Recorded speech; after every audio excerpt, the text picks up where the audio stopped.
le fait de ne pas savoir chanter, ce n'est pas un problème, parce que ça, on peut s'améliorer avec le temps, etc. Mais chacun voit l'art de sa manière. Moi, je vois ça comme une manière de s'exprimer, que ce soit oralement, par le théâtre, par la musique ou par des arts. Moi, la musique, c'est vraiment ce qui me permet de m'exprimer le plus dans mes émotions, et c'est pour ça que j'aime bien chanter.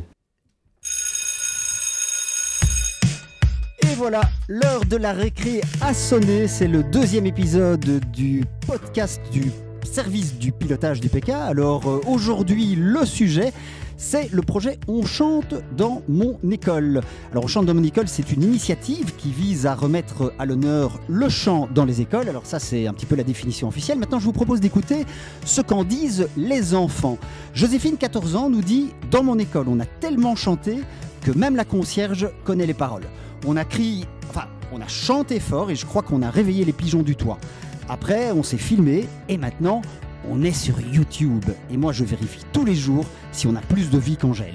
De vue, évidemment. Franz, 11 ans, on a chanté dans mon école et le radiateur s'est tellement emballé que la vanne a fait pchit. Gonzague, 16 ans, nous dit « Même la prof, elle a chanté. » Enfin, en tout cas, elle a essayé. Maria, 8 ans, nous dit « Moi, au début, je n'osais pas chanter.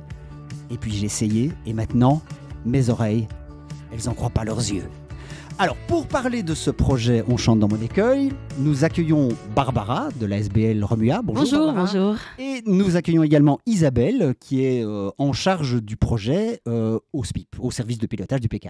Bonjour. Bonjour. Alors, Barbara, ce projet On chante dans mon école, il est né dans l'imagination fertile de qui? Il est né comment? Oui, alors le projet On chante dans mon école, donc il est né au sein du collectif Les Cris de Bruxelles, qui est un collectif qui rejoint plusieurs ASBL qui travaillent dans le champ de la musique à l'école et en dehors d'ailleurs. Et c'est un collectif qui souhaite remettre vraiment la pratique musicale collective dans toutes les écoles et notamment surtout le chant. Alors ça a été aussi fort une idée qui est venue de l'esprit de Charlotte Messiaen, qui fait partie et qui représente l'Institut Kodály. Et donc voilà, on s'est dit que comment est-ce qu'on pouvait faire pour toucher un maximum d'enfants, un maximum d'enseignants, c'était de leur proposer de le faire eux-mêmes dans leur école. Ça veut dire quoi? Ça veut dire qu'on ne chante pas, on chantait pas dans les écoles avant ce projet, on chante peu dans les écoles? Mais en tout cas, ce n'est pas prévu dans le programme scolaire tel quel, comme par exemple en France, on peut le voir. Mais je pense que ce projet On chante dans mon école, c'était aussi la possibilité de recenser un petit peu les écoles chantantes déjà et de se rendre compte un petit peu voilà, dans quel cadre on pouvait évoluer pour proposer ça dans chaque école. Parce qu'en fait, on ne le sait pas. On sait qu'il y a beaucoup d'écoles qui font des initiatives de leur côté un peu individuelles. On sait qu'il y a plusieurs ASBL qui sont dans ce terrain-là aussi. Et on aimerait bien que toutes ces forces soient mises ensemble pour qu'on puisse aujourd'hui dire que dans toutes les écoles, pour tous les enfants, on chante dans l'école. Alors, Isabelle, concrètement et pratiquement, ça veut dire quoi? Ça veut dire que le service de pilotage a soutenu ça et il l'a soutenu comment? Tout à fait. En fait, le projet est soutenu par les ministres de la Culture et de l'Enseignement, donc Mesdames de Grise et Glatini. Le service de pilotage du PK, lui, est intervenu plutôt dans l'information, donc le contact aux écoles. Donc, il y a près de 4000 établissements scolaires en Fédération Wallonie-Bruxelles qui ont été contactés par le biais de mails sur lesquels on a envoyé les invitations à participer donc, au projet On chante dans mon école. Ok, il y a autant de mails qui ont été envoyés et il y a eu combien de réponses concrètes? Alors, je dirais pas suffisamment parce que ce n'est jamais assez.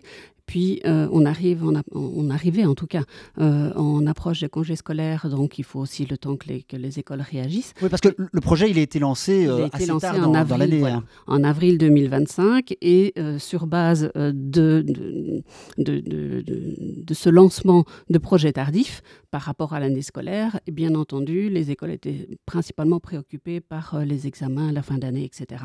Donc, je pense que le projet sera réellement beaucoup plus porteur à partir du mois de septembre. Ce projet, il est destiné à qui? Quelles sont les écoles qui peuvent participer et quel type de chant on attend? Alors, toutes les écoles, bien entendu, sont invitées à participer, quel que soit le réseau, le type d'enseignement, l'âge des élèves. Donc, ça va du maternel au secondaire, de l'enseignement ordinaire ou l'enseignement spécialisé. Tout le monde est invité à participer. Et en matière de chansons, la porte est ouverte à tout ce que vous avez envie d'exprimer, que ce soit des comptines, du slam, du lyrique, on est ouvert à tout. Des chansons dans d'autres langues aussi. Éventuellement, ça peut être dans des patois, dans des dialectes, que ce soit africain, anglais. Vous avez libre cours pour le choix des chansons.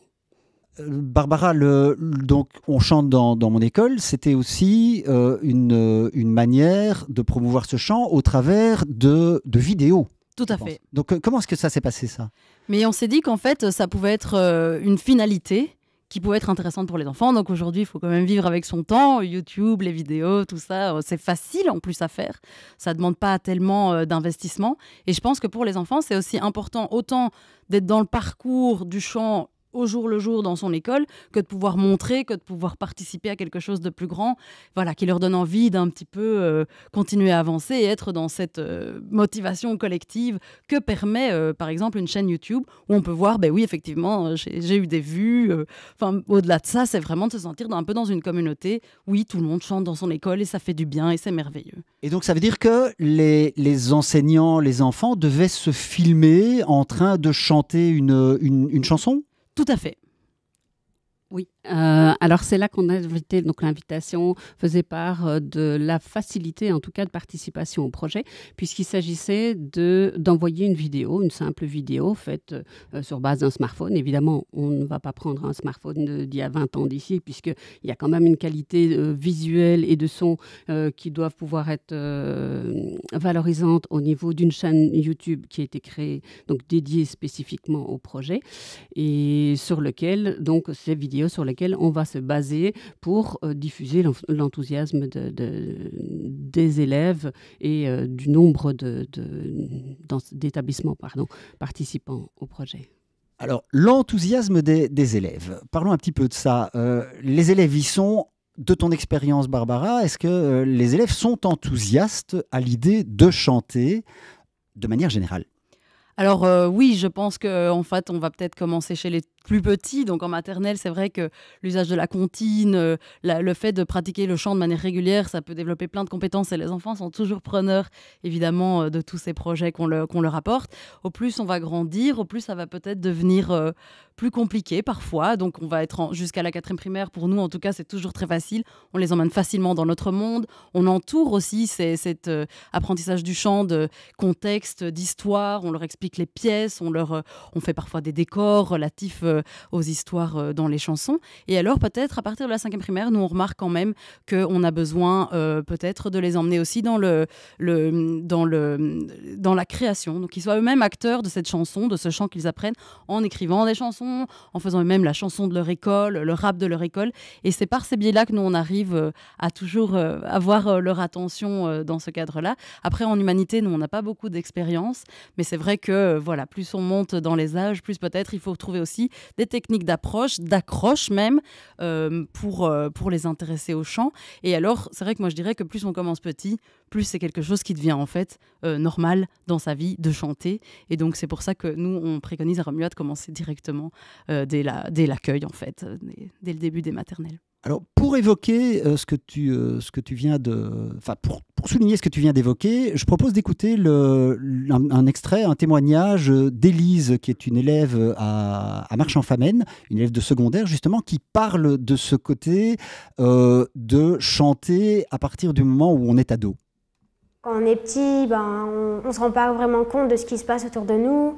On chante, on s'en fiche un peu, mais quand on est grand, on peut penser aux conséquences, aux moqueries qu'on pourrait avoir, mais on s'en moque du regard des autres. C'est nous qui chantons, c'est pas les autres, c'est pour nous faire plaisir, on ne chante pas pour les autres. La gênance. La fameuse gênance. Alors, parle-nous un petit peu de ça, Barbara. Oui, je pense que voilà, chanter, c'est quand même un peu intime, c'est quand même un peu se dévoiler soi-même. C'est un moment dans l'adolescence où on n'est pas toujours à l'aise avec son corps, pas toujours à l'aise avec son image. Et donc, c'est sûr que ça doit être à certains moments difficile pour certains. Mais justement, c'est à ça que ça sert. C'est de dépasser cette peur, de se retrouver dans son corps, de se retrouver dans son esprit, de trouver sa place avec les autres. Et c'est pour ça que je suis persuadée qu'en dans le secondaire, c'est tout à fait aussi important qu'en maternelle et en primaire.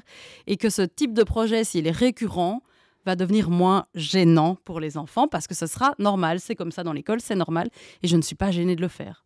Alors, je propose maintenant que nous accueillions deux nouvelles invitées qui sont Julie, qui est enseignante à l'école Sainte-Agnès à Rixensart, et Marie-Ève, enseignante à l'école fondamentale de la Colombe de la Paix à Etterbeek, et qui ont participé, bonjour à toutes les deux, alors qui ont participé toutes les deux à ce projet On chante dans mon école cette année. Alors, je vais commencer par Julie. Julie, parle-nous de la raison pour laquelle toi, tu as décidé avec tes élèves de participer à ce projet On chante dans mon école. Alors, l'école Sainte-Agnès, en fait, depuis une bonne quinzaine d'années, chante tous les matins à 8h30 dans la cour avec tous les enfants du primaire. On a un chant du matin en fonction soit de la saison, de l'année, de la fête scolaire. On trouve toujours une petite chanson à thème. Et donc, les enfants se retrouvent de la première à la 6e primaire avec 2 guitaristes pour faire un petit chant commun. Donc, ça, c'est la première raison pour laquelle on a participé à ce projet. Et également aux fêtes de Noël ou de Pâques, on avait fait aussi un grand rassemblement dans la cour avec tous les enfants là, de la maternelle, enfin l'accueil à la 6e primaire. Et on avait tous chanté une chanson sur le carême. Et voilà, c'est toujours un moment assez fort. Et donc, d'entendre tous ces enfants chanter, donc on avait envie de partager ce projet justement avec On chante dans mon école.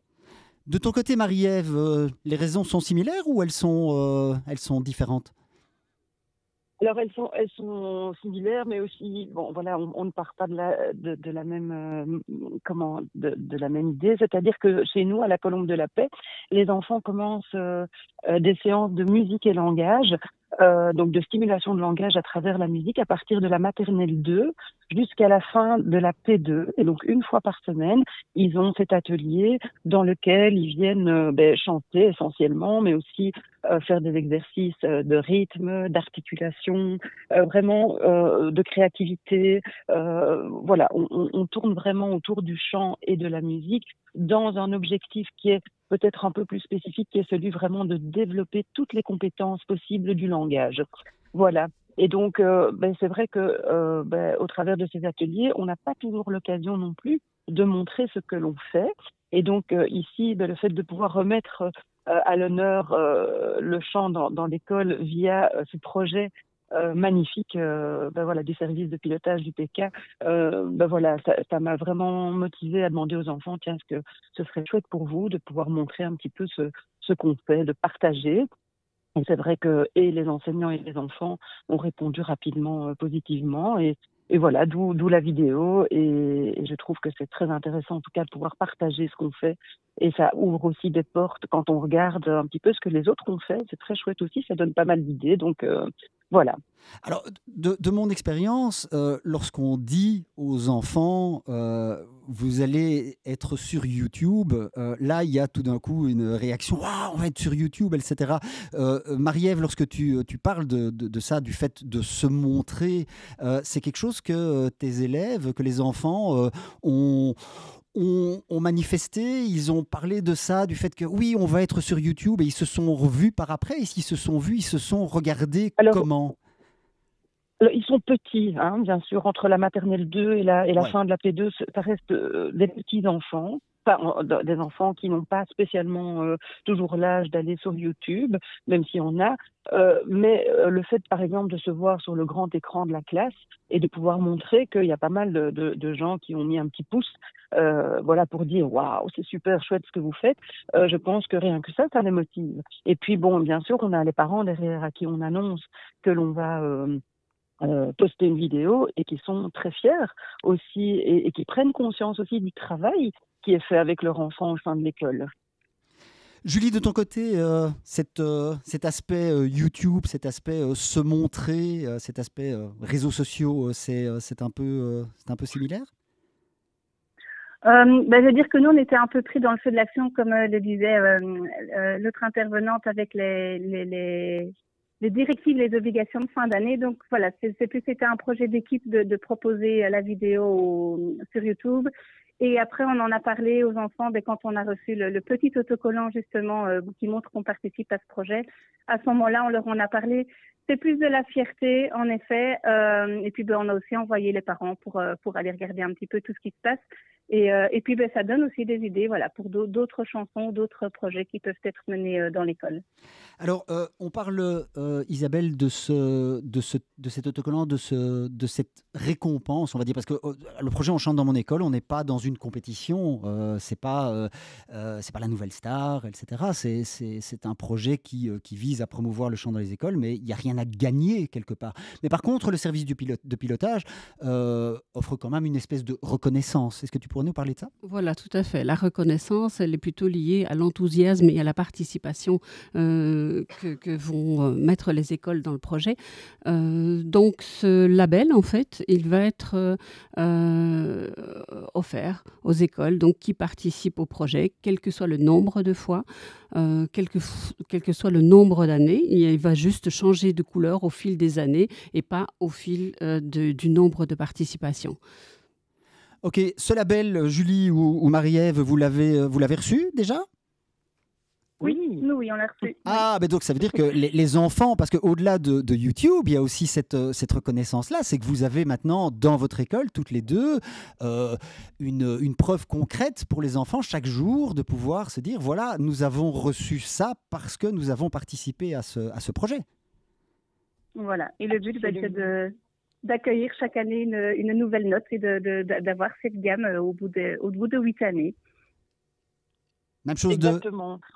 Oui, vas-y. En tout cas, de notre côté, à la Colombe de la Paix, les enfants étaient vraiment très, très éblouis, en tout cas, par le cadeau. Hein, donc, ce label, cette petite note qui représentait en fait tout le travail d'une ou de plusieurs années pour certains.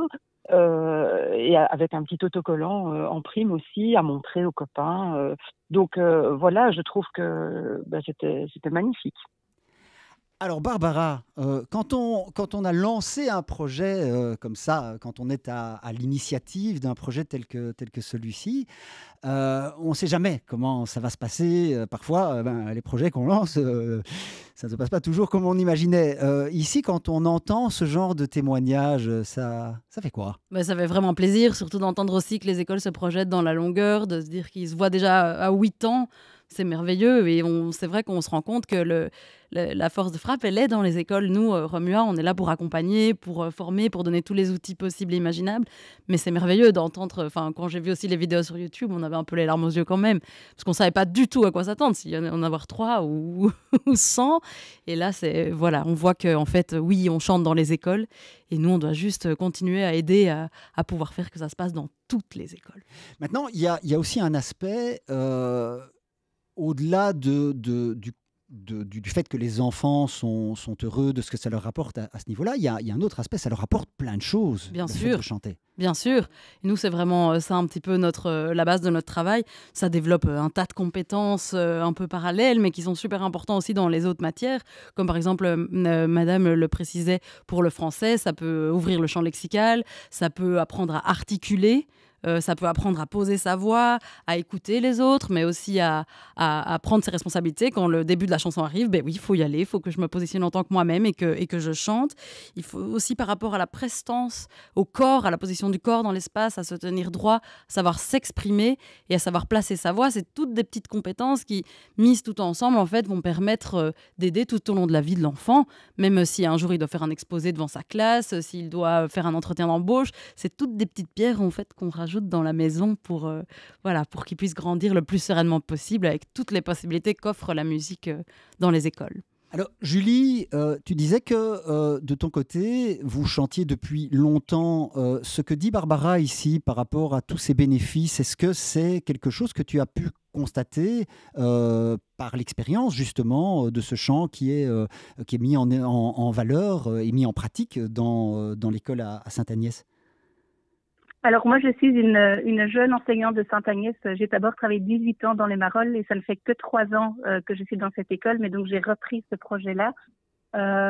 Maintenant, on sait que les enfants de 3e maternelle, quand ils arrivent en première, sont super fiers de se dire « Waouh, trop chouette, maintenant on va chanter le matin, on va être vraiment ensemble. » Si on ne chante pas, c'est pourquoi on n'a pas chanté aujourd'hui. Donc voilà, on sent que c'est quelque chose qui est vraiment dans les pratiques et dans les habitudes des enfants. C'est vraiment quelque chose auquel ils tiennent, et même aussi au niveau des collègues, qu'est-ce que ça va être comme chanson pour la prochaine période ou des choses comme ça. Donc, c'est oui, vraiment un projet qui est porté par tout le monde. Et Marie-Ève, de ton côté, c'est cet aspect que Julie vient d'évoquer sur le fait que le travail avec les collègues et ce que ça apporte aux enfants, bon, ben voilà, on vient d'en parler, mais qu'est-ce que ça peut apporter aussi aux enseignants, le fait de se lancer dans un projet tel que celui-là et de promouvoir le chant, parce que je rigolais de ça dans la petite introduction avec le petit témoignage de Gonzague qui disait que même la prof a chanté, en tout cas elle a essayé. C'est que du côté des enseignants, parfois, on a peur de chanter parce que, autant que les enfants, si pas plus, parce que ce frein qu'on évoquait sur ce regard extérieur, oui, moi je sais pas chanter, j'ai peur de chanter, les enseignants, ils l'ont aussi, non ? Oui, bien sûr. Il y a des enseignants qui sont mal à l'aise ou pas suffisamment. Comme disait Barbara, il y a quand même des petites compétences à avoir, notamment être bien ancré, oser, montrer ce qu'on est capable de faire. Et puis, il y a une certaine temporalité à respecter, un rythme, une certaine justesse pour certains qui est importante pour chanter, alors que finalement, la justesse, quand on chante en groupe, elle est relativement bonne en général, même s'il y a 2-3 personnes qui chantent faux. Mais c'est vrai qu'il y a souvent les adultes, sont un petit peu plus timides que les enfants, d'où l'idée aussi de commencer relativement tôt. Et alors moi, ce que j'avais envie de dire, c'est que moi, j'ai pas toujours les enseignants évidemment avec moi pendant les séances de musique et langage, parce que pendant ce temps-là, ils donnent d'autres cours à d'autres élèves en général. Mais j'avais envie de dire, le fait de pouvoir chanter dans un espace qui est dédié à ça, de pouvoir faire du rythme, de pouvoir utiliser quelques instruments, de pouvoir écouter, discriminer des sons, de pouvoir jouer avec les mots, etc., ça ouvre aussi une autre porte qui est très différente de celle qu'on connaît à l'école, un petit peu comme des enfants qui sont excités d'aller à la gym. Ils arrivent chez moi excités parce qu'ils ont envie de chanter, quoi. Ils ont envie de se dépouler, ils ont envie de danser, ils ont envie de se mettre en duo, en trio, de créer. Et donc, moi, je pense que c'est très important, ça aussi, de pouvoir être dans un autre contexte d'apprentissage qui, malgré tout, amène énormément de compétences, comme le disait Barbara. On voit souvent, moi j'ai quand même souvent des profs qui me disent « Oh, ce matin il n'était pas de bonne humeur, maintenant ça y est, tu l'as remis de bonne humeur ». Il y a beaucoup d'enfants qui arrivent avec un stress ou une certaine anxiété qu'on voit vraiment fort diminuer aussi. Et puis, malgré tout, effectivement, on travaille la mémoire, beaucoup au niveau cognitif, beaucoup de stratégies qui se développent aussi. Donc voilà, c'est quand même un terrain très très intéressant dans le cadre scolaire, je trouve. Alors, Barbara, on arrive tout doucement à la fin de ce podcast et vous avez quelque part toutes déjà évoqué la réponse à la question que je vais poser. Mais donc, ce projet, il s'est lancé très tard dans l'année scolaire. C'était donc la saison 1. Il y a eu une réponse qui a été positive, mais on pourrait faire mieux, j'ai envie de dire. On peut toujours faire mieux. Saison 2. Saison 2, saison 3, saison 1000, nous, on n'arrête pas. 1000, je suis pas sûr qu'il y a assez. qu'on sera toujours là. Il n'y a pas assez de notes aussi. Oui, c'est l'idée, ça. C'est qu'on disait il y a les dièses et les bémols, on peut s'amuser. Mais donc, on lance une saison 2. On lance une saison 2. Rejoignez-nous vraiment. Donc quoi ? Donc ça va se passer comment, cette saison 2 ? Est-ce qu'il y a des changements ? Est-ce qu'on procède de la même manière ? Alors ça, je m'adresse peut-être plutôt à ma collègue du plan de pilotage. Eh bien, alors allons-y, Isabelle. Oui, alors non, il n'y a pas véritablement de changement. Tout ce qu'on demande, c'est la seule qualité requise, c'est votre enthousiasme. Il ne s'agit pas de savoir bien chanter, mais de chanter tout simplement, d'envoyer vos vidéos, comme je disais, sur base d'un simple film par le biais de votre smartphone. Vous évitez des petites choses comme les contre-jours. Soyons concrets, Isabelle. Donc les enseignants envoient une vidéo au service de pilotage du PK. Donc explique-moi un peu concrètement la procédure. Voilà, concrètement, vous créez un groupe d'élèves, quelles que soient les classes et le niveau. Vous les filmez en train de chanter avec votre smartphone, j'en bafouille. Vous envoyez cette vidéo de votre téléphone par WeTransfer ou via ce Swiss Transfer. Et donc, vous envoyez ça au service de pilotage du PK sur l'adresse On Chante. Vous avez toutes les instructions qui sont envoyées donc, dans le mail informatif, mais vous retrouvez toutes ces informations aussi sur notre site web. Et puis les informations également sur notre chaîne YouTube dédiée au projet On chante dans mon école. Et donc, on espère quoi, en fait, Barbara, pour la saison prochaine? Une réponse. Ici, on a, je pense, une soixantaine de vidéos sur la chaîne YouTube. On espère le double, le triple? On aimerait bien le double, oui, c'est déjà un bon point de départ, je pense. Alors, je vais terminer avec nos deux autres invités, avec les enseignantes. Donc, Julie, on relance le projet. J'imagine que de ton côté, c'est parti. On reparticipe cette année-ci et on va refaire une vidéo avec les enfants, avec une idée supplémentaire, des petits changements. Je ne sais pas. On a notre petite chanson traditionnelle de rentrée qui est une adaptation de Il en faut peu pour être heureux. Et puis, on verra un petit peu ce qu'on pourra mettre en place en plus. On en discutera en équipe, je pense. Marie-Ève? En tout cas, nous, c'est sûr que nous allons reparticiper. Et cette année, on a participé avec plusieurs classes, de la 2e maternelle à la 3e primaire cette année. Et je pense qu'on fera la même chose l'année prochaine parce qu'il n'y a pas de raison de mettre les plus petits ou les plus grands. Je pense qu'ils ont tous envie de chanter, tous envie de montrer ce dont ils sont capables. Et on a tous envie de partager aussi. Donc voilà. Merci à toutes. Merci beaucoup à vous. Merci. Merci. Alors voilà, l'heure de la récré se termine. N'oubliez pas d'aller visiter la chaîne YouTube On chante dans mon école si vous voulez voir toutes ces vidéos qui ont été réalisées durant cette année et les vidéos qui vont bien sûr être publiées à partir de la rentrée scolaire. Je vous propose de terminer sur ces mots de Lou, 14 ans, qui nous dit « Cette année, on a chanté comme des stars ». Enfin, comme dit Madame Amélie, des stars qui boivent du Kidibule dans le bus et pas une veuve Clicquot dans la limo. On n'a pas signé d'autographe, sauf pour la dame de la cantine qui voulait décorer ses frigos. Par contre, on a eu des likes sur YouTube. Et ça, c'est presque la gloire. Pour la saison 2, attention les oreilles. On veut chanter déguisé en avatar de Fortnite. Enregistrer un remix avec des craques qui grincent, des bouteilles musicales, des solos de cahiers qui volent et des percus avec les cartables qui tombent par terre. On veut aussi obliger Monsieur Gérard à rapper à la récré. Il dit qu'il est trop vieux, mais nous on dit que c'est historique. Est-ce que ce sera joli? Oh, peut-être pas.